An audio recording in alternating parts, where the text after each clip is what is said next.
speaking of the Seahawks, so we got the draft is just approaching rapidly, and we're looking at this team, and there are very few big-name players left out there. We'll get into some of the players that are still left. But Seahawks have one draft pick in the first 80 picks as we sit right now. That certainly could change with trades and whatnot, but as we sit, one pick in the first 80.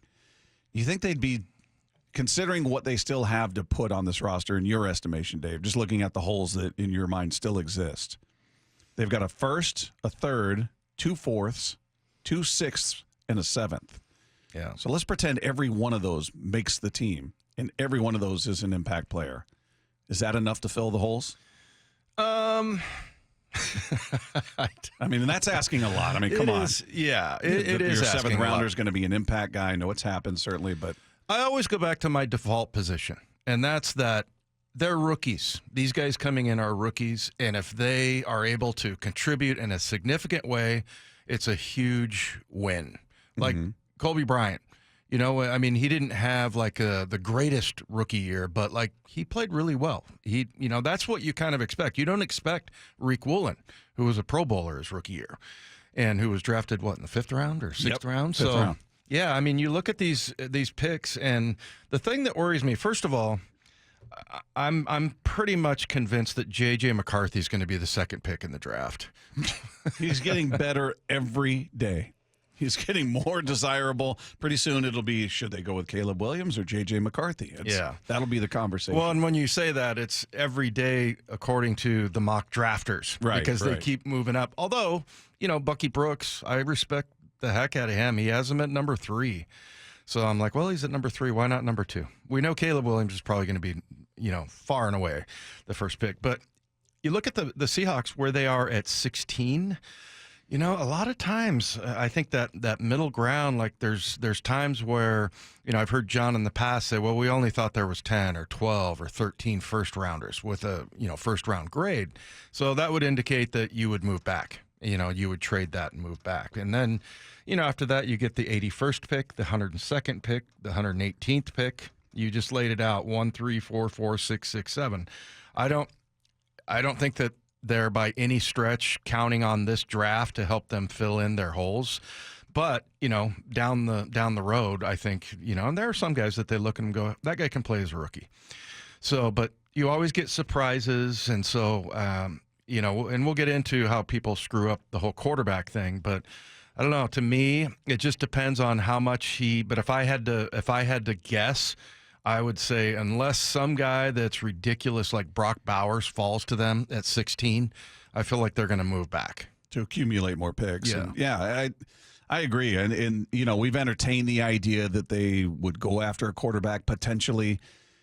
Once they traded away that 3rd round pick, it feels like, they're really not in a position, at least with this year's picks, to put together a package. They'd have to package future picks in order to make it enticing enough to get in the mix if they felt compelled, like we love J.J. McCarthy or we love May or we love Daniel, whoever it is. Yeah.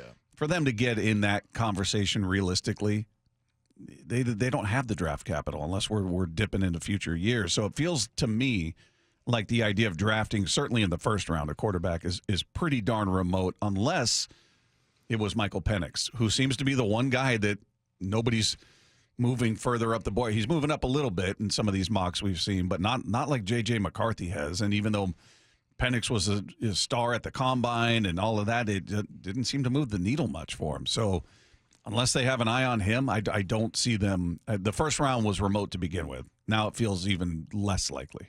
Yeah, totally agree. So, yeah, they're a little thin as far as that goes. And then I think, people sort of couple that with – and we'll see, obviously John does a great job drafting and typically, and again, he doesn't hit on every single one, but compared to the rest of the league, he's done really well. And so, hopefully that's what happens there. But, it just kind of feels a little bit empty. I think for a lot of people, the Seahawk offseason has been kind of underwhelming.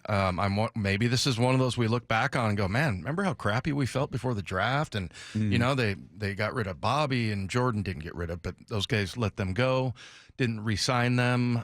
There was lots of big names that they let go in free agency, let go of Jamal Adams and Quandre Diggs. And then you see them sign guys like Baker and Dodson, and you're like, yeah, that doesn't really, the other day I was talking about Kayvon Wallace, and, just saying, gosh, I hope he serves some good purpose for this team. Serves a purpose, yeah. Yeah, I mean, that's just how it looks. Now, these guys, hopefully, John is seeing things other people aren't, and same thing with Mike McDonald. I got a lot of faith in the linebackers. I kind of starting more and more every day, the more I look at those guys and see what they can do. But the rest of the team, I mean, you've still got some offensive lineman questions. You've got certainly safety, and that kind of becomes sort of the new focus now.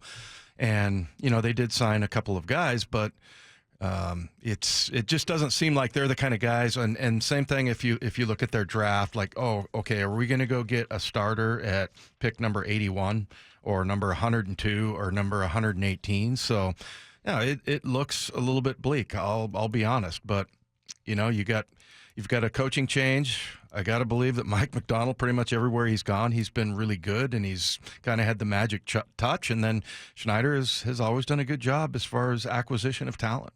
Yeah, there's still moves to be made. It just, in looking at the draft specifically, it doesn't feel like, as they said, there's enough to fill all of the holes. And again, that would be assuming every pick made the roster and could have an impact, which is not a fair expectation. No.